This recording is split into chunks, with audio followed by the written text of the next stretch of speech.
Hi there, I am Lauren Mayberry, the lead educator at Guild, and I am reading you chapter 12 of Stuart Little, and the title of the chapter is The Schoolroom. Here we go. While Dr. Carey was making repairs on the car, Stuart went shopping. He decided that, since he was about to take a long motor trip, he should have the proper clothes. He went to a doll's shop where they had things which were the right size for him and outfitted himself completely with new luggage, suits, shirts, and accessories.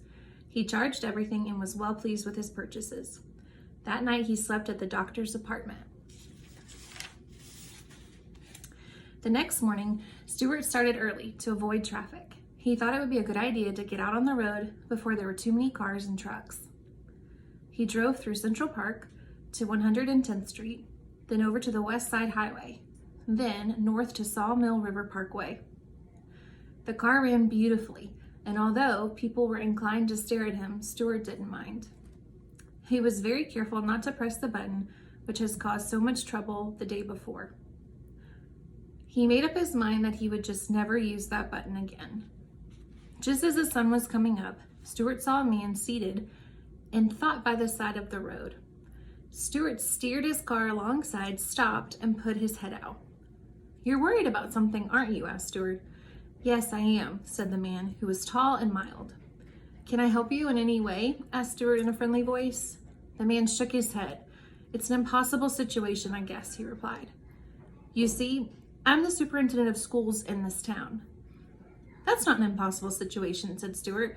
"It's bad, but it's not impossible." "Well," continued the man, "I've always got problems that I can't solve. Today, for instance, one of my teachers is sick, Miss Gunderson. Her name is. She teaches number 7 school. I've got to find a substitute for her, a teacher who will take her place." "What's the matter with her?" asked Stuart. "I don't know exactly. The doctor said she may have rhinestones," replied the superintendent. "Can't you find another teacher?" asked Stuart. "No, that's the trouble. There's nobody in this town who knows anything. No spare teachers, no anything. School's supposed to begin in an hour." "I will be glad to take Miss Gunderson's place for the day if you would like," suggested Stuart agreeably. The superintendent of schools looked up. "Really?" "Certainly," said Stuart. "Glad to." He opened the door of the car and stepped out. Walking around to the rear, he opened the baggage compartment and took out his suitcase.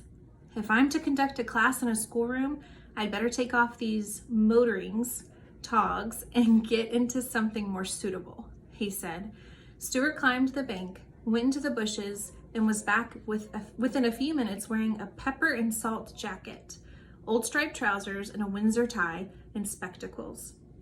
He folded his other clothes and packed them away in the suitcase. "Do you think you can maintain discipline?" asked the superintendent. "Of course I can," replied Stuart. "I'll make the work interesting, and the discipline will take care of itself. Don't worry about me." The man thanked him, and they shook hands. At 9:15, the scholars had gathered in school number 7. When they missed Miss Gunderson and word got around that there would be a substitute, they were delighted. "A substitute," somebody whispered to somebody else. "A substitute, a substitute." The news traveled fast, and soon everyone in the schoolroom knew that they were all to have the rest from Miss Gunderson for at least a day, and were going to have a wonderful experience of being taught by a strange teacher whom nobody had ever seen before. Stuart arrived at 9. He parked his car briskly at the door of the school, stalked boldly into the room, found a yardstick leaning against Miss Gunderson's desk, and climbed hand over hand to the top. There he found himself an inkwell, a pointer, some pens and pencils, a bottle of ink, some chalk, a bell, 2 hairpins, and 3 or 4 books in a pile. Stuart scrambled nimbly up to the top of the stack of books and jumped for the button on the bell. His weight was enough to make it ring, and Stuart promptly slid down, walked to the front of the desk, and said, "Let me have your attention, please." The boys and girls crowded around the desk to look at the substitute. Everyone talked at once, and they seemed to be very much pleased. The girls giggled, the boys laughed, and everyone's eyes lit up with excitement to see such a small and good-looking teacher, so appropriately dressed. "Let me have your attention, please," repeated Stuart. As you know, Miss Gunderson is sick and I am taking her place. What's the matter with her? Asked Roy Hart eagerly. Vitamin trouble, replied Stuart. She took vitamin D when she needed A. She took B when she was short of C, and her system became overloaded with riboflavin, thiamine, hydrochloride, and even pyridoxine, the need for which in human nutrition has not been established. Let it be a lesson for all of us. He glared fiercely at the children, and they made no more inquiries about Miss Gunderson. Everyone will now take his or her seat, commanded Stuart. The pupils filed obediently down the aisles and dropped into their seats, and in a moment there was a silence in the classroom. Stuart cleared his throat, seizing a coat label in either hand to make himself look like a professor. Stuart began. Anybody absent? The scholars shook their heads. Anybody late? They shook their heads. Very well, said Stuart. What's the first subject you usually take up in the morning? Arithmetic, shouted the children. Bother arithmetic, snapped Stuart. Let's skip it.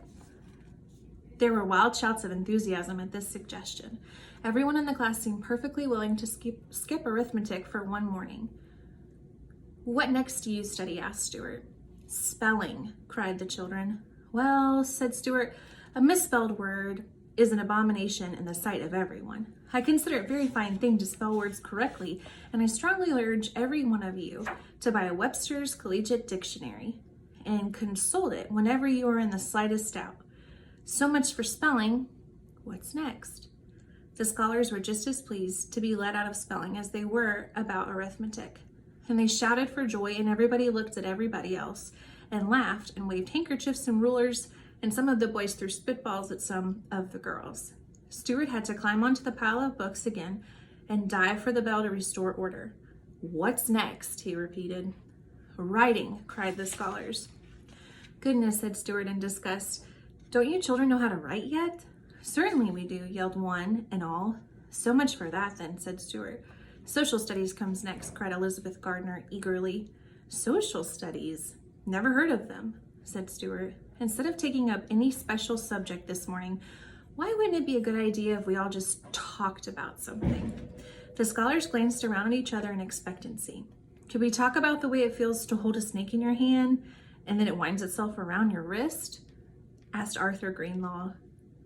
We could, but I'd rather not, replied Stuart. Could we talk about sin and vice? Pleaded Lydia Lacey. Nope, said Stuart. Try again. Could we talk about the fat woman at the circus and she had hair all over her chin? Begged Isidore Feinberg reminiscently. No, said Stuart. I'll tell you. Let's talk about the king of the world. He looked all around the room, hopefully to see the children liked that idea. There isn't any king of the world, said Harry. Jameson in disgust. What's the diff? Said Stuart. There ought to be one. Kings are old-fashioned, said Harry. Well, all right then. Let's talk about the chairman of the world. The world gets into a lot of trouble because it has no chairman. I would like to be the chairman of the world myself. You're too small, said Mary Bendix. Oh, fish feathers, said Stuart. Size has nothing to do with it. It's temperament and ability that count. The chairman has to have ability, and he must know what's important. How many of you know what's important? Up went all the hands. Very good, said Stuart, cocking one leg across the other and shoving his hands in the pockets of his jacket. Henry Rackmeyer, you tell us what's important.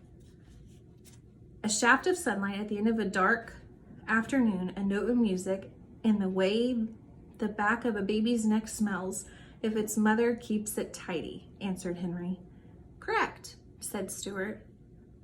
Those are important things. You forgot one, though. Mary Bendix. What did Henry Rackmeyer forget? He forgot ice cream with chocolate sauce on it, said Mary quickly. Exactly, said Stuart. Ice cream is very important. Well, now, if I'm going to be chairman of the world this morning, we've got to have some rules. Otherwise, it'll be too confusing with everyone running every which way and helping himself to things and nobody behaving. We've got to have some laws if we're going to play this game. Can anyone suggest any good laws for the world? Albert Fernstrom raised his hand. Don't eat mushrooms, they might be toadstools, suggested Albert. That's not a law, said Stuart. That's merely a bit of friendly advice. Very good advice, Albert. But advice and a law are not the same. Law is much more solemn than advice. Law is extremely solemn. Anybody think of a law for the world? Nix on swiping anything? Suggested John Podolsky solemnly. Very good, said Stuart. Good law. Never poison anything but rats, said Anthony Brindisi. That's no good, said Stuart. It's unfair to rats.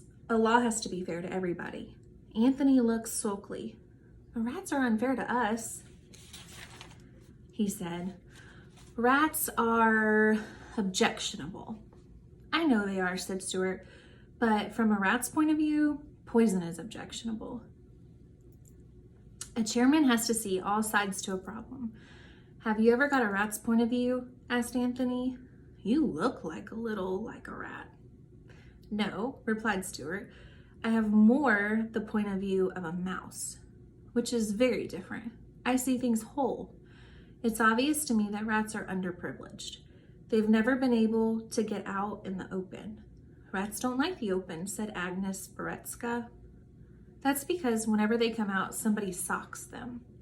Rats might like the open if they were allowed to use it. Any other ideas for laws? Agnes Beretska raised her hand. There ought to be a law against fighting. Impractical, said Stuart. Men like to fight. But you're getting warm, Agnes. No scrapping? Asked Agnes timidly. Stuart shook his head. Absolutely not being mean, suggested Mildred Hoffenstein. Very fine law, said Stuart. When I am chairman, anybody who is mean to anybody else is going to catch it. That won't work, remarked Herbert Prendergast. Some people are just naturally mean. Albert Fernstrom is always mean to me. I'm not saying it'll work, said Stuart. It's a good law, and we'll give it a try. We'll give it a try right here and now. Somebody do something mean to somebody. Harry Jameson, you be mean to Catherine Stableford. Wait a minute now. What's that you've got in your hand, Catherine? It's a little tiny pillow stuffed with balsam. Does it say, for you I pine, for you I balsam on it? Yes, said Catherine. Do you love it very much? Asked Stuart. Yes, I do, said Catherine. Okay, Harry, grab it and take it away. Harry ran over to where Catherine sat, grabbed the little pillow from her hand, and ran back to his seat, while Catherine screamed. Now then, said Stuart in a fierce voice, hold on. My good people, while your chairman consults the book of rules. He pretended to thumb through a book. Here we are, page 492. Absolutely no being mean. Page 560. Nix on swiping anything. Harry Jameson has broken 2 laws. The law against being mean and a law against swiping.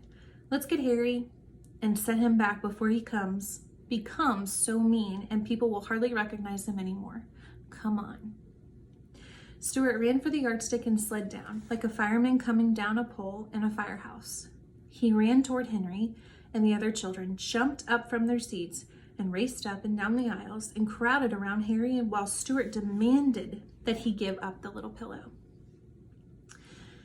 Harry looked frightened, although he knew it was just a test. He gave Catherine the pillow.